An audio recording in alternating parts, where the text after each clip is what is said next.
What's up, guys? Ben here, bringing you another video today. Week 3 of the final week of the Major 2 qualifiers just finished up. I'm recording this on Monday morning. A little dreary Monday situation in Columbus, but that's okay. It's the winter. It's to be expected here. I'm flying out to Boston tomorrow, so figure let's get the tier list done. This one's going to be an interesting video. It was a crazy week of qualifiers. Let's talk about it and see where teams are slotting in as we head to land this weekend in Boston. All right, so this was our list from the last time we did this video, and I can already tell you that there's going to be some shuffles on this list. So let's dive in. We're going to start at the bottom. We started at the top last time. Let's start at the bottom with London. I mean, I think they're going to stay there.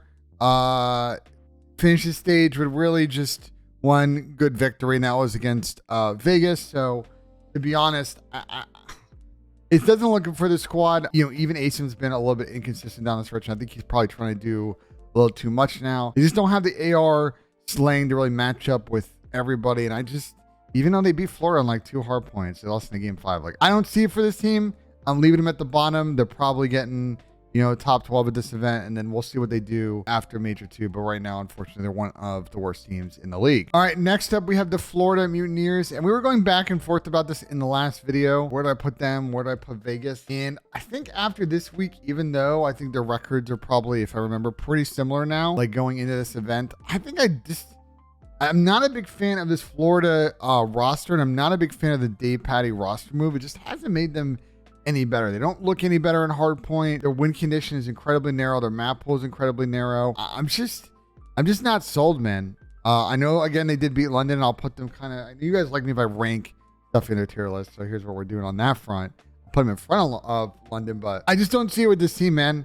I really don't. I think they just got to make changes the submachine gun level if they want to be competitive. Major Maniac, I really like Mike and what he brings in search, but Respawn, he doesn't have the speed I think that you need to be a really good hardpoint team. So this team's got a lot of big decisions to make after this major, because I just don't see really their path to winning a chip right now. All right, next up we have the Vegas Legion, and they had a pretty interesting one-on-one week. They got absolutely Kentucky fried by New York, and then they beat OPTIC, and I don't think anyone saw that coming. Beating OPTIC in 4 maps. It wasn't even a game 5 heater. We see this team play their best search. In fact, they lost the S&D in this series. So that alone, I got to put them above Florida. I'm still leaving them in work to do. Unfortunately, with all of that said, they're still starting in losers, and I think their path is going to be really difficult. But unlike Florida, I just think that this Vegas team has slightly more ability to win. It's not all of that, and it might require them to make maybe 2 changes to this roster. But when it comes to fighting for a champ spot, when it comes to fighting for Sundays or making it to the weekend, I think this Vegas team is a little bit more than Florida to get that done. All right, next up, we have the Seattle Surge. And unfortunately for Seattle, their horrific Major 2 cycle has probably got almost to the end here. They did go ahead and sneak a nice victory over the New York Subliners. I don't think anyone, again, Saturday was a crazy set with upsets. I don't think anyone saw that coming, but then they played Minnesota on Sunday in an opportunity to maybe make winners bracket, and they just didn't show up. And so for this team, like the New York victory, they took all 3 respawns in that series, got it done before 5. It's a similar, like opposite problem to Vegas, right? Vegas's problem is they win searches, they can get it done in game 5. Respawn's a little bit iffy. The Seattle team is they can win the respawns if they click, because we know what Dante, AK Sib, we know what Pred can do, and then game 5s are kind of a question mark because they're just, oh man, their search is bad. I think they still haven't won a search online. What, they like 0-12 or something like that online SD? Whoa. So they've got kind of opposite problems, and for that, you know, they're kind of stuck starting in losers for this event. It could make a little bit of a mini run. I just think until they fix search, I'm just not going to move them up to contenders. I just can't do it. All these other teams much better at the game mode. All these other teams can probably find a respawn or 2 against Seattle that they like. I just can't put them there, man. It's not possible, even with how good Pred is. All right, we're getting to the next category, potential contenders. I'm gonna go ahead, instead of working right to left, we're gonna work left to right on this one. And next up, we've got OPTIC Texas. And I think finally, I said last video, the guys are probably top 4, and you know, we'd see how they do this weekend before I kind of moved them up. And although they went 1-1 this week, obviously losing to Vegas, but getting a really nice victory game 5 against FaZe. I gotta put him up here. I don't know yet how I'm gonna shuffle this order, but you know, I think for this Optic Texas team, you know, they've got that spark. They've got the honeymoon right now. Still a little bit concerned about edges of the map pool. I think playing phase on Embassy S&D yesterday was a very dumb decision, and you really can't make veto mistakes when you go to land. You know, Bruce had an incredible day, and without that, they probably lose the series. I think I'd probably still move them up to top 4, even if they went 0-2 this week, just because I thought they were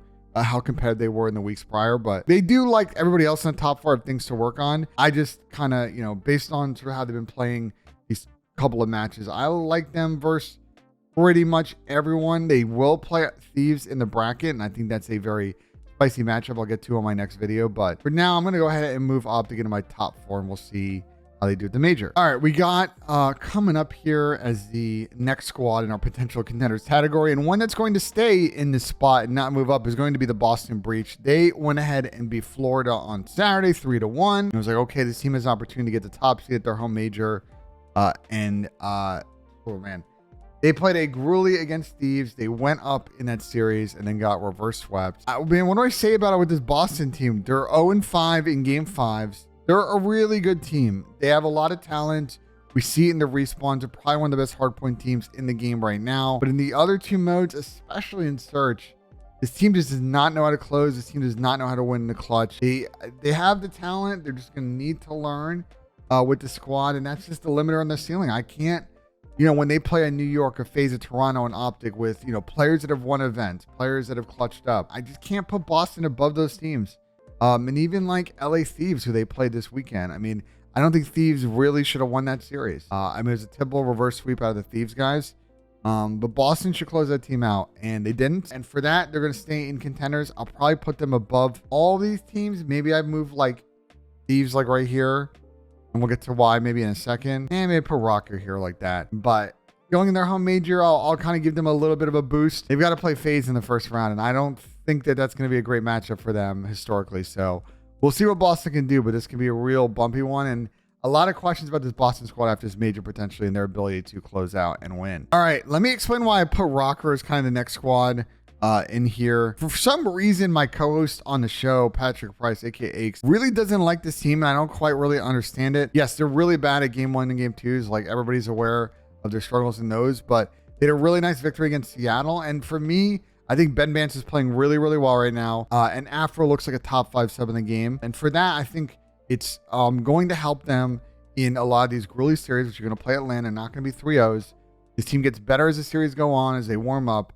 I really like this team against a bunch of different squads in this top 8. I think they can make the jump to Sunday regulars depending on how they make this run.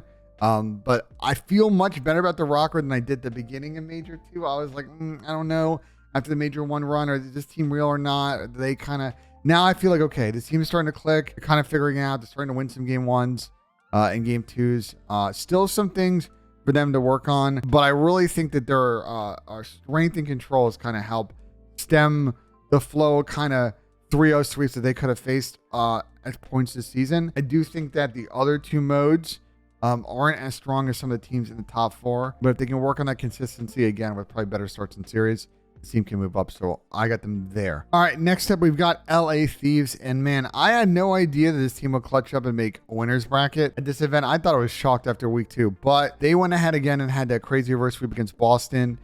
Courtesy of, I believe, Seattle losing kind of opened up the door for them to make it in. And so Thieves are there, and I think this is probably the best spot for Thieves. I think if they played LAG, I know LAG's kind of matchup in this one is pretty good for them, and I know they beat Thieves earlier online. I think if we go to LAN, I don't know if they're going to be able to run that back. So, you know, you could argue with me if I should swap both of these, but I'm going to put Thieves just above them. I still think there's a lot of issues with this Thieves team. I think their search is rough at times to watch. The control's actually pretty good. You know, I maybe want to see them play other maps other than Hotel, because I swear it's every time I watch them, and I'm actually looking at the number now, they have played 14 searches and 8 of them have been on Hotel. So there you go. But that being said, they're a decent squad starting to find their way, but I don't think they're going to be in a position at this event to make a deep run. But that being said, they play Optic first round, and that's not an easy one for Optic. You know, Thieves are going to come in well prepared. You know, they're going to watch VOD. They can make that really difficult for Optic. And if they win that, they're going to have a tough probably matchup against New York or Minnesota in the next round. But, you know, maybe it's momentum for Thieves. Otherwise, they're going to send down the losers and have to make a little bit of a run. So let's see what they can do. And rounding out our potential contenders, we got LAG. The team then, I got a tip, had a really good turnaround in this major, making it into this side of the bracket. They did lose against Toronto early on Saturday. They took the first map in that series. But I think with this LAG team, unfortunately, they're still a little weak at search and control. Especially control is not a great mode for them. That swing mode they need to figure out because they've blown a couple of series so far in this major cycle, aka the one against FaZe, by just not being able to win the swing mode and get things done. So for that, I'm not going to put them any higher. I think this team probably needs maybe another major before they really start kicking things into gear. The hardpoint's really good, but they got to start working on the other modes. They play a lot of maps, which is nice, especially in hardpoint, which makes them very difficult to play up against. I just don't know if in this major they're going to play the way I think they can play, but for Major 3 in Texas, I think this team could be really good. I really tip the moves here at LAG to make the squad, and good work for them to make winners bracket. All right, we got the Sunday regulars, and we already talked about OPTIC. They're now up here in the top 4. Let's chat about Toronto, who I am going to slide all the way here to the left. They are going to be my team that I think will go ahead and win this event. They have had one loss during this Major 2 qualifier stage, and that was against OPTIC, and honestly I think is probably a good learning lesson for the team. But outside of that, they have been in cruise control in this major. Of all the top 4 teams, they're the one that's looked I think the most comfortable online so far. They're a well-rounded team. I think the only knocks I have on them, one, I do think when it comes to sort of the tougher land moments, especially in game 5s, I do want to see what this team does in the clutch. But I think that they have a lot of tools, and they've actually been pretty good at game 5 so far this season. I look at teams like New York and FaZe and OPTIC and the players on that have won a little bit more, especially in front of a big crowd. I want to see that from Toronto. But in terms of like map pool, being good at all the game modes, they're probably the best control team in the game right now. These guys are the Hotel Stars. They have played Hotel 22 times of all the maps. I really like this. I think a lot of teams are going to now kind of think about how to maybe veto against the squad. Again, I really would not play them on Hotel. Especially Hotel Control, Hotel Hardpoint. I think you get that out of there, play them on some other maps. But I think right now, Toronto is a team I feel the best going into this major of the 4 to get it done and win this one. All right, we got FaZe coming up, and I'm actually going to move.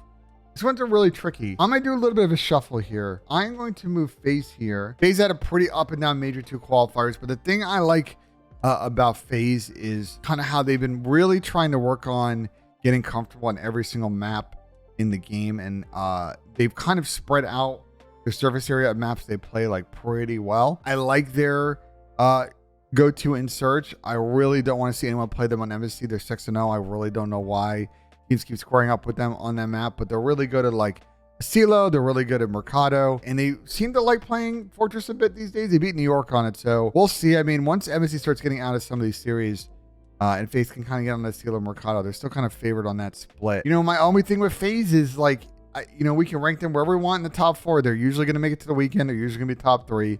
The big question still remains with the squad. When things get going on Sunday, which version of this team shows up? The version of the team that's the best team in the game, like we saw in Cold War, and they get wins, or like we saw last year in a Major 1, where they're just not it on Sunday. That's the last hurdle for the squad. We can talk poetic about map count, about this stat, that stat, who's playing well. It looks like Abizi's the top player in this game. MC was doing crazy stuff yesterday. It all doesn't matter. This team's got one big question, which is on Sunday, can they get it done? Yes or no?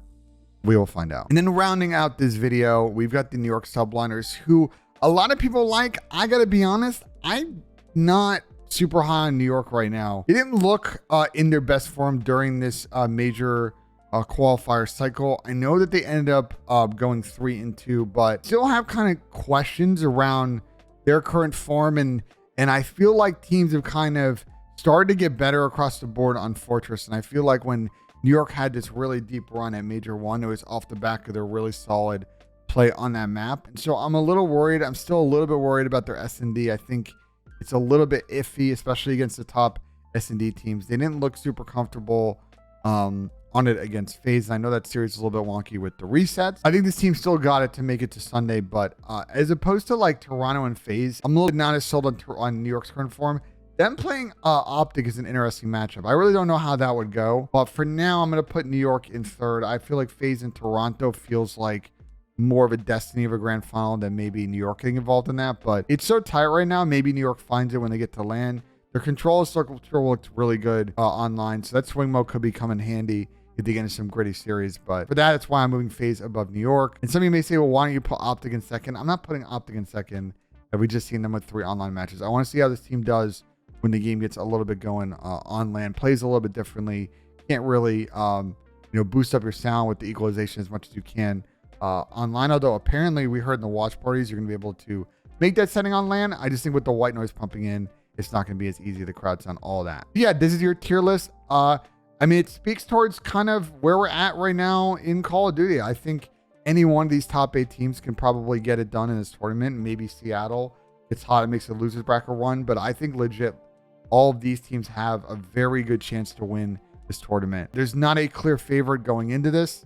Like as good as Toronto's playing, don't want to see what happens when they get into a grand final, but probably one of the most unpredictable events we've ever had in Call of Duty in terms of these matchups. And we'll talk about the winners bracket and the matchups on my next video Tuesday. That's it, guys. Let me know in the comments what you think. Like if you enjoyed the video, subscribe for more. We're gonna have more preview content this week before the event starts on Thursday, so stick around for that. And as always, guys, we will see you on the next one.